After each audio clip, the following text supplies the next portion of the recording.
BR. ಮುನ್ರಾಜಣ್ಣನವರ ನೇತೃತ್ವದಲ್ಲಿ ಈ ಒಂದು ಹೋರಾಟ ಚಳುವಳಿಯನ್ನು ಇಟ್ಕೊಂಡಿದ್ದೀರಿ. ಸ್ನೇಹಿತರೆ, ಈ ದುಷ್ಟ ದಂಡಪಿಂಡ ಅಧಿಕಾರಿಗಳು ಏನಕ್ಕೋಸ್ಕರ ಆದ್ರೂ ಕೆಲಸಗಳು ತಗೊಂಡು ನಮ್ಮ ಭಾಗಗಳಿಗೆ ಬಂದ್ಬಿಡ್ತಾರೋ ಅಂತಂದ್ರೆ, ಈಗ ನಾವು ಎಚ್ಚರಿಸ್ಕೊಂಡು ಈ ಏನು ಸುಜನ್ ಕುಮಾರ್ ಅವರ ವಿರುದ್ಧ ನಾವು ಒಂದು ಚಳುವಳಿ ಇಟ್ಕೊಂಡಿದ್ದೀರಿ. ಈ ಚಳುವಳಿಯಲ್ಲಿ ಪ್ರತಿಯೊಬ್ಬ ಸಾರ್ವಜನಿಕರು ಮತ್ತಷ್ಟು ಜನ ಸೇರಿ ಎಲ್ಲರ ಗಮನಕ್ಕೆ, ಸಾರ್ವಜನಿಕರ ಗಮನಕ್ಕೆ ತೆಗೆದುಕೊಂಬರುವಂತ ವಿಚಾರವನ್ನ ಬಿ.ಆರ್. ಮುನ್ರಾಜಣ್ಣ ಅವರು ಬರ್ತಾ ಇದ್ದಾರೆ. ಇವ್ರನ್ನ ಕೆಲಸದಿಂದ ತೆಗೆದ್ರೆ ಆ ಜಾಗಕ್ಕೆ ನೆಕ್ಸ್ಟ್ ಬರೋ ಅಧಿಕಾರಿ ಭಯ ಭಕ್ತಿಯಿಂದ ಸಾರ್ವಜನಿಕರಿಗೆ ಸೇವೆ ಮಾಡ್ತಾನೆ. ನಾವೆಲ್ಲ ಹೆಣ್ಮಕ್ಳು ಮತ್ತೆ ನಮ್ಮ ಜನರು ಏನ್ ಮಾಡ್ತಾರೆ, ಯಾವ್ದೋ ಒಂದು ರಾಜಕೀಯ ವ್ಯಕ್ತಿ ಬಂದು ಒಂದು ಕಂಬಳಿ ಕೊಡ್ತಾರೆ, ಒಂದು ರೇಷನ್ ಕಿಟ್ ಕೊಡ್ತಾರೆ ಅಂದ ತಕ್ಷಣ ನಾನು ನೀನು ಅಂತ ಗುದ್ದಾಡ್ಕೊಂಡು ಹೋಗಿ ಆ ಸ್ಟೇಜ್ಗಳ ಹತ್ರ ಹೋಗಿ ನಿಂತ್ಕೊಂತೀರಿ. ನಮ್ಮ ಮಕ್ಕಳ ಭವಿಷ್ಯಕ್ಕೋಸ್ಕರ, ನಮ್ಮ ಜನರು ನಮಗಳ ಭವಿಷ್ಯಕ್ಕೋಸ್ಕರ ನಾವು ಇಂಥ ಅಧಿಕಾರಿಗಳ ವಿರುದ್ಧ ನಿಂತಿಲ್ಲ ಅಂತಂದ್ರೆ ಮುಂದಿನ ಭವಿಷ್ಯ ನಾವ್ ಹೆಂಗ್ ಕೊಡ್ಲಿಕ್ಕಾಗುತ್ತೆ?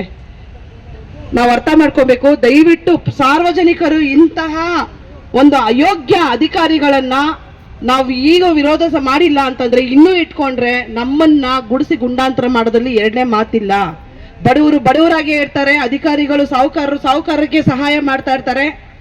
ನಾವು ಹೀಗೆ ಇದ್ಬಿಡ್ತೀರಿ. ಅದೇ ಗೌರ್ಮೆಂಟ್ ಸ್ಕೂಲು, ಅದೇ ಮನೆನೇ, ಅದೇ ಸೀಟ್ ಮನೆನೇ, ಅದೇ ಕೂಲಿನೇ, ಅದೇ ಒಂದು 10,000 ರೂಪಾಯಿ 5,000 ರೂಪಾಯಿ ಒಳಗಡೆ ಸಂಸಾರನೇ, ಹೀಗೆ ಇರ್ತೀರಿ. ಇಂತಹವರು ದುಡ್ಡಿರೋರ್ಗೆ ಸಪೋರ್ಟ್ ಮಾಡ್ಕೊಂಡು ಆರಾಮಾಗಿ ಅಪಾರ್ಟ್ಮೆಂಟ್ ಬಿಲ್ಡಿಂಗ್ ಮಾಡ್ಕೊಂಡು ಚೆನ್ನಾಗಿರ್ತಾರೆ. ನಾವು ಹಿಂಗೆ ಸಾಯ್ತಾ ಇರ್ತೀರಿ. ದಯವಿಟ್ಟು ಸಾರ್ವಜನಿಕರು ಎತ್ತೆಚ್ಕೊಳ್ಳಿ. ಯಾವುದೇ ಭಾಗದಲ್ಲಿ, ಯಾವುದೇ ಇಲಾಖೆಯಲ್ಲಿ ಈ ತರ ದುಷ್ಟ ಕೆಲ್ಸಕ್ಕೆ ಬಾರದಂತ ಅಧಿಕಾರಿಗಳಿದ್ರಂದ್ರೆ ಅವ್ರ ವಿರುದ್ಧ ನಾವು ಧ್ವನಿ ಎತ್ತಲೇಬೇಕು. ಯಾಕಂದ್ರೆ ಇದು ನಮ್ಮ ಮಕ್ಕಳ ಭವಿಷ್ಯ. ಇದು ನಾವು ಇವತ್ತು ಎಚ್ಚರಿಸ್ಕೊಂಡಿಲ್ಲ ಅಂತಂದ್ರೆ ನಮ್ಮಷ್ಟು ಮುಟ್ಟಾಡ್ರು ಇನ್ನೊಬ್ರು ಇಲ್ಲ ಅಂತಾನೆ ನಾನು ಹೇಳ್ತೀನಿ. ಇಂತಹ ಒಂದು ಒಳ್ಳೆ ವಿಚಾರಕ್ಕೆ ಕೈ ಹಾಕಿರುವ ನಮ್ಮ ಜೈ ಭೀಮ್ ಅಖಿಲ ಭಾರತ ದಲಿತ ಕ್ರಿಯಾ ಸಮಿತಿ ಅಧ್ಯಕ್ಷರಿಗೆ ಅಭಿನಂದನೆ ಸಲ್ಲಿಸ್ತಾ ಇದ್ದೀನಿ. ಇನ್ನ ಮತ್ತಷ್ಟು ದೀನ ದಲಿತರ ಪರವಾಗಿ, ಜನರ ಪರವಾಗಿ ನೀವೆಲ್ಲ ನಿಂತ್ಕೊಬೇಕು. ಅವ್ರ ಸಪೋರ್ಟ್ ಆಗಿ ನಾವು ನಿಂತ್ಕೊಬೇಕು. ಯಾಕಂದ್ರೆ ನಾವು ಸಂಘಟನೆಯವರು, ನಾವು ಇಲ್ಲಿ ಒಂದು ಹೋರಾಟಕ್ಕೆ ಬಂತಂದ್ರೆ ಯಾರೇ ನಮ್ಗೆ ದುಡ್ಡು ಕೊಡೋದಿಲ್ಲ. ನಾವು ಬಡವ್ರಿಗೋಸ್ಕರ ಧ್ವನಿ ಎತ್ತುತ್ತಾ ಇದ್ದೀರಿ. ಎಲ್ಲ ಪೇಮೆಂಟ್ಗಳು ತಗೊಂಡು ಯಾರೋ ಎಲ್ಲ ಮಾಡ್ತಾರೆ, ಯಾವ್ದೋ ರಾಜಕೀಯ ವ್ಯಕ್ತಿಗಳು ಮಾಡ್ತಾರೆ. ನಾವು ಬಡವ್ರಿಗೋಸ್ಕರ ಧ್ವನಿ ಎತ್ತಿದಾಗ ದಯವಿಟ್ಟು ನೀವು ಸಹಕಾರ ಮಾಡಬೇಕು. ಹೇಗಿರ್ಬೇಕು ನಮ್ಮ ಒಗ್ಗಟ್ಟು ಅಂತಂದ್ರೆ, ಎದುರುಗಡೆ ನಿಂತಿರೋನ್ ಭಯ ಬಿಡ್ಬೇಕು.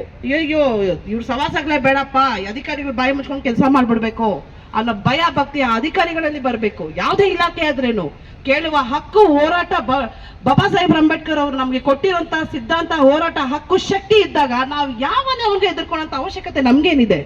ದಯವಿಟ್ಟು ಇಂತಹ ಅಧಿಕಾರಿಗಳ ವಿರುದ್ಧವಾಗಿ ಮತ್ತಷ್ಟು ಜನ ಸೇರಿ ಇವನ್ನ ಇಲ್ಲಿಂದ ಹಠಾವ ಮಾಡಬೇಕು.